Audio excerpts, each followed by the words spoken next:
Habari za asubuhi, naamini mtazamaji utakuwa umeamka ukiwa na mwenye afya njema, na kama unaumwa basi pole, tunaendelea kuombea inshallah kwa Mwenyezi Mungu ili uweze kupona kuendelea na ujenzi wa taifa. Haya ni matangazo yetu kutoka hapa Tiffany Diamond Hotel jijini Dar es Salaam. Ni mkutano wa mashindano ya kafu ya vilabu kwa wanawake, ambayo mashindano haya yamekuwa yakichezwa kwa ukanda, na sasa huu ni ukanda wetu wa Afrika Mashariki na Kati, ambayo unaongozwa na Rais Wallace Karia, ambaye yeye pia kama unajua ndo rais wa shirikisho la soka Tanzania. Tumemaliza hatua ya nusu fainali tukishuhudia timu ya Simba Queens, mwenyeji wa Tanzania, na Sheikh Corporates ya kutoka kule nchini Uganda wakitinga hatua ya fainali, na mshindi wa tatu anakwenda kucheza CBE, Commercial Bank of Ethiopia, dhidi ya AS Kigali kutoka kule nchini Rwanda. Na tayari timu nyingine zimeshaondoka 4, lakini yote kwa yote tumekwenda kushuhudia kabumbu safi, na kitu ambacho kimetuonyesha kwamba hakika soka letu la ukanda wetu wa Afrika Mashariki na Kati tumepiga hatua, na naweza kusema kwamba watendaji chini ya Wallace Karia na watendaji wake wote wakina Mr. Auka kama katibu wanajivunia kwa soka si la wanawake na si la wanaume, kwa sababu matunda wote tuyaona. Huu ni mpira bwana, unachezwa hadharani na wala sio karata kusema kwamba utachezea hata sebleni au chumbani. Lakini mara baada ya kumaliza hatua hiyo, sasa wenye mpira wao leo hii wanakuja kujitokeza mbele na kutaka kuzungumza na waandishi wa habari pamoja na wewe mtazamaji, kwa maana ya kwamba meza kuu tunamuona yupo Mr. Wallace Karia ambaye ni rais wa CECAFA, lakini akiwa ameambatana na katibu wake, na kijiti changu sasa nitakwenda kukielekeza moja kwa moja kwa msemaji wa vyama vya soka kwa maana ya CECAFA, Mr. Andrew, karibu sana. Kama mnavyojua tunaposema CECAFA ni ya wote, lakini imechanganyika na mataifa yote kwa maana ya Afrika Mashariki na Kati. Yeye anatokea nchini Uganda kwa Rais Kaguta Museveni, lakini katibu kama ilivyo katiba kwa maana na sheria ilivyo lazima atatoka pale makao makuu kwa maana ya Kenya. Kwa hiyo hata utakaposikia Kiswahili, hii ndio Afrika Mashariki na ndio jumuiya yetu, lakini wakiongozwa na Mr. Wallace Karia ambaye yeye anatoka Tanzania, na Kiswahili hapa ndo kwenyewe. Karibu sana, na tuko mbashara kwa maana ya live kupitia Azam Sports 1 mweze kuzungumza na watazamaji na wana Afrika Mashariki na Watanzania wote kwa ujumla. Michuano yetu ya CECAFA imefikia wapi? Karibu sana Mr. Andrew. Thank you very much, and good morning to everyone. Good morning to the media. Thank you very much for making time at short notice to come for this important press conference, CECAFA, ahead of our final on Saturday, which will take place at the Azam Complex. The final again is taking place at the Azam Complex, so let people get this right. And we have many other tournaments coming this season, so we thought it right to have this press conference and brief you on what is happening. Thanks again for coming. With us we have the president of CECAFA, Mr. Wallace Karia, whom you all know very well. He's also the president of the Tanzania Football Federation. And on my extreme right is Mr. Auka Gacheo, who is the executive director of CECAFA. You're most welcome. Very quickly, we are not going to waste a lot of time because there are so many things and the president has to go for quite a number of meetings. Presidents are attending so many meetings, planning and planning and planning. And we thank Mr. Karia for planning so well for this region. A lot of things are happening, and thanks a lot for your federation for hosting, always hosting tournaments. It's not easy to host tournaments, but your federation is always willing to host tournaments, and this is something very positive, because without tournaments you cannot say that you're growing football, because they need to play, they need to get a lot of exposure, and they become better and better players. Very quickly, let me invite the executive director, Mr. Auka Gacheo, to talk briefly about what's happening in this tournament and also the other tournaments that we are supposed to have in the remaining part of the season. Thank you, Andrew. And thank you very much for everyone who has turned up today. I think I must start by really commending Tanzania, TFF, and the people of Tanzania. You should be very, very proud of yourselves and the good work you're doing. You should be very proud of the fact that you've been able to host these Women Champions League qualifiers while at the same time hosting another 5 nations who are playing their home matches in Tanzania, and your league is going on at the same time, to have that capacity, to have the people, the resources, the technical facilities, the stadiums, to be able to do that is extremely commendable. And President Wallace, I think on behalf of the entire CECAFA, we really want to thank the people of Tanzania and really express our gratitude for such wonderful hosting capabilities that you have, and it's always fantastic being here. Just in terms of the tournaments, we have our final for the Women's Champions League on Saturday at Shamanzi, very beautiful facility provided to us by Azam, and again I think really commendable to Azam, fantastic stadium and atmosphere you have there. The third, fourth playoff will be earlier on the day at 4 o'clock in the afternoon, and then the finals at 7 o'clock in the evening. And we then hope, we believe we'll get a worthy winner to represent the region in the finals of the Champions League in Morocco. And then going forward, we have the Under-17 Championships that will be in Ethiopia from 30th of September to 15th of October in Addis Ababa. Again, 10 teams from the region have entered into this competition, and we think it will be very exciting and very interesting to again get the qualifier that will represent the region in the Under-17 tournament next year. And then we then head to Sudan in October for the Under-20 qualifiers that will be held in Khartoum and Al Obeid stadiums in the Al Obeid region in October. Again, another 10 teams from the region have entered into the competition, and we look forward to another fantastic championship. And then in December, we will have the Pan-African School Championships that will be held in Uganda. As you know, CAF and the Dr. Patrice Motsepe Foundation have put money into developing schools football in the region, and again, this will be the inaugural tournament, first time that it's being held. Very interesting, both boys and girls, and we'll look to get one school from the region to represent the boys and one school from the region to represent the girls in the competitions later on next year. And this also is a very exciting opportunity for us. It's the first time it's happening. It's schools now. It is not national teams. It is not clubs. But actually, this is a schools competition, so very interesting. But then again, we know that in East Africa, Kenya, Uganda, Tanzania, Rwanda, they have a very robust schools competitions structure. So this will be a very exciting moment for us to see which of these primary schools then get to represent the region in the championships for schools competitions in Africa. And then lastly, in December again, we'll have our General Assembly, which is an elective one. We are yet to decide the dates and the venue for that, but it will be in December. So we really have a packed calendar in front of us between now and December.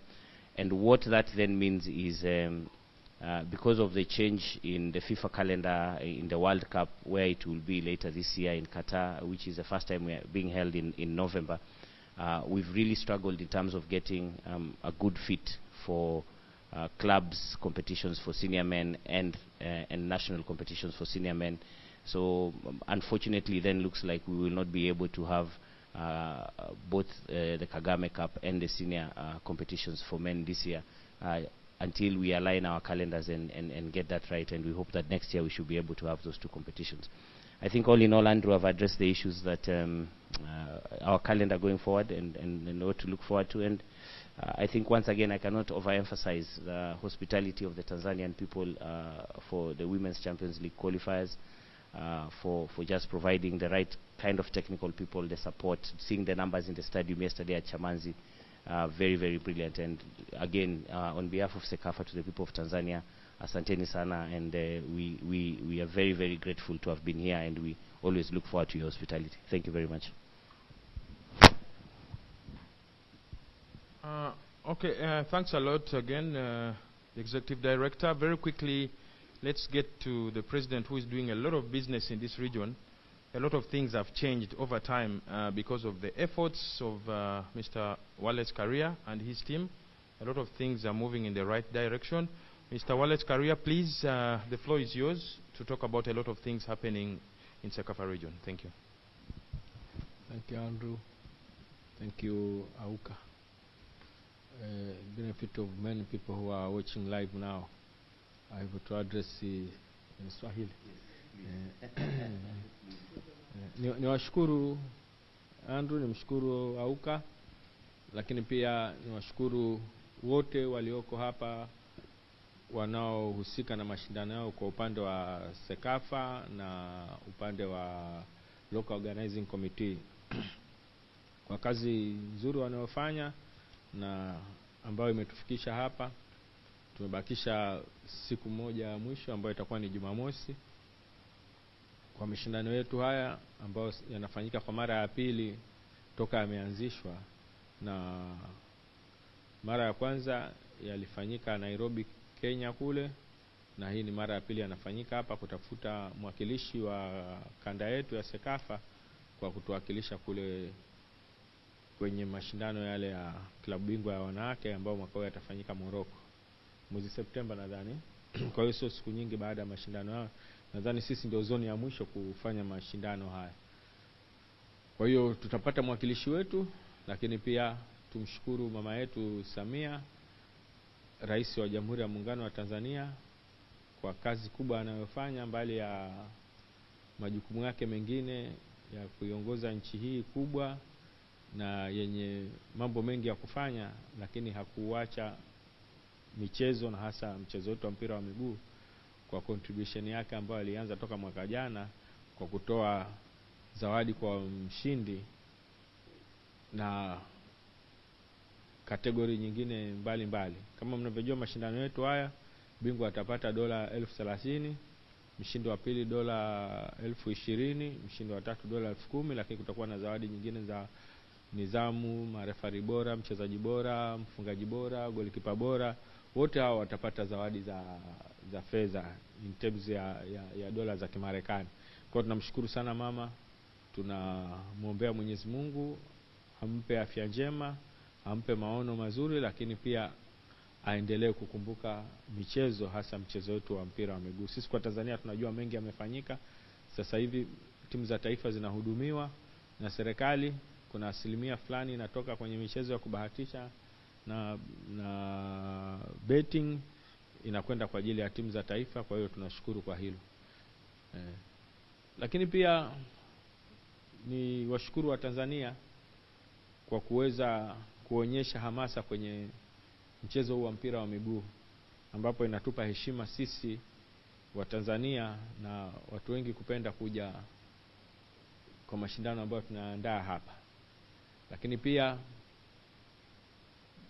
niweze kumpongeza na huko aliko Mwenyezi Mungu amrehemu, apumzike kwa amani, kiongozi wetu Rais mstaafu wa awamu ya tatu, Rais wetu Benjamin Mkapa, kwa maoni ya kutengeneza kiwanja kile ambacho sasa hivi tuna series za mechi za mashindano ambazo zinafanyika hapa kwa wenzetu ambao miundombinu yao bado inarekebishwa. Ni jambo ambalo ametufaharisha sisi wa Tanzania kuwapokea wenzetu hapa. Kesho kutakuwa na mechi ya Ethiopia na Rwanda, watachezea hapa, lakini pia Jumapili tutacheza Tanzania na Uganda kwenye uwanja wa Mkapa. Yote hayo ni matunda ya kuwa na kiwanja kile. Lakini pia kama mnavyofahamu, serikali mwaka huu imetenga bajeti, imeanzia na shilingi bilioni 10 kwa ajili ya kurekebisha miundombinu ya viwanja mbalimbali ili ligi zetu ziweze kuchezwa katika maeneo rafiki, lakini pia tuweze kuwa na viwanja vingi vya kuweza kuhost international tournaments katika Tanzania. Sisi kwa CECAFA pia ni jambo moja hapo hilo tunalifuatilia kuhakikisha kwamba angalau viwanja vinakuwa rafiki, na nadhani kwa hii bani ambayo tumepewa na CAF, baada ya muda viwanja vingi vitakuwa vimerekebishwa. Kwa hiyo hakutakuwa na tatizo la kwenda kufanya mashindano. Uganda wenzetu wanarekebisha uwanja wao, lakini kama mlivyosikia wanataka kujenga uwanja mwingine kwa ajili ya AFCON 2027. Kenya viwanja vyao pia nimeona vingi vimerekebishwa. Nadhani bani yao itakapokuwa imeondoka tutakuwa pia tuna wigo mpana tu wa kuweza kuja, lakini pia Ethiopia wana viwanja vingi tu. Wenzetu wa Rwanda na Burundi pia wana viwanja, ingawa vingi ni vya nyasi bandia. Kwa hiyo tunadhani kwamba nao watarekebisha, angalau watapata nyasi za kawaida nyingi. Jambo jingine ni msisitizo wetu sisi kama CECAFA, kama alivyozungumza mtendaji mkuu, sio katibu, huyu ni mtendaji mkuu au naitwa nani, mkurugenzi mtendaji. Tulibadilisha katiba yetu, alivyoondoka Musonye tulikuwa na katiba mpya. Kwa hiyo katibu wa mwisho wa CECAFA ni Musonye. Huyu ni executive director wa kwanza wa CECAFA. Kwa hiyo tumebadilisha title hiyo na majukumu mengine yamebadilika, lakini pia na utaratibu mwingi umebadilika, lakini pia tutakuwa tunaendelea kubadilisha mara kwa mara. Kwa hiyo sisi nia yetu kubwa kama alivyozungumza ni kucheza mashindano yote ya vijana wa kiume na kike, lakini pia kucheza na mashindano ya senior kwa wanaume na wanawake. Lakini kidogo kutokana na kalenda kubana kutokana na mambo ya COVID, lakini pia na mabadiliko ya kalenda ya kombe la dunia na AFCON ambazo zinachezwa tofauti na ile tulivyozoea kuchezwa, na chani zimebadilisha kalenda zetu, zinakuwa zimebana sana. Kuzipata timu za taifa ni ngumu, lakini pia kutokana na mabadiliko makubwa wameyafanya CAF kwenye uendeshaji wa mashindano ya vilabu na kutaka kuanzisha Super Cup. Kwa hiyo tunataka tuangalie sasa tutachezaje Kagame kwa vilabu, tutachezaje senior challenge kwa nchi. Lakini pia imeonekana nchi zetu sasa hivi zinashiriki mashindano mengi ya kimataifa yanayotayarishwa na CAF na FIFA. Zamani ilikuwa ushiriki ulikuwa hauna muamko kama sasa hivi. Kwa hiyo unakuta kalenda zinabana. Hata tukiyatayarisha yale mashindano yanaweza yasilete tija, tutasikia tu yanazungumzwa tu kwamba challenge Kagame hamna, lakini sisi tunaangalia tufanye kitu ambacho kinatija. Na sasa hivi ni gharama kuyafanya mashindano. Mkiyafanya lazima muwe na partners anataka apate mileage. Hawezi kupata mileage kama mashindano hayatakuwa yana thamani yake ile inayohitajika. Kwa mfano Kagame Cup, lazima tuvipate vilabu bingwa. Lazima tuhakikishe kwamba yanakuwa na muamko mkubwa, ili yule ambaye anaingia kuwa partner na sisi naye anapata mileage yake. Tunapofanya hivi timu zitaleta mashindano ya mwisho tuliofanya, timu nyingi hazikushiriki, zilizoshiriki zilileta timu za chini. Leta under 20 au under 23 ambao yalipunguza thamani yake. Kwa hiyo tunaangalia, hatutaki mashindano yapungue thamani. Lakini huu muundo mpya ambao umekuja wa African Super League, pia tunasubiri tuangalie ule nao utatupa upeo wa kuangalia tunafanya vipi. Kunawezekana kuna timu kabisa zikaenda kwenye Super League zisiweze tena kucheza mashindano mengine huku, kwa sababu watakuwa wanacheza ligi zao za ndani, labda walikuwa watacheza zile mchezaji wa Champions League na Confederation Cup, hatujui utakuwa vipi. Kwa hiyo tutafanya hayo baadaye taweza. Lakini pia timu za taifa, timu zetu nakuta sasa hivi ziko kwenye AFCON, ziko kwenye chani. Juzi tumemaliza qualifiers za kombe la dunia, lakini baada ya muda nadhani kombe la dunia nazo qualifiers zitaanza. Kwa hiyo ni jambo ambalo tunatakiwa tuangalie. Lakini tukawa na introduction ya under 23 ambayo tumeifanya mwaka jana Ethiopia. Tulisema kwamba inaweza ikakava kupunguza ile kuleta mantiki na tija kwa ajili ya vijana wetu, kwa sababu under 23 ni second timu za taifa.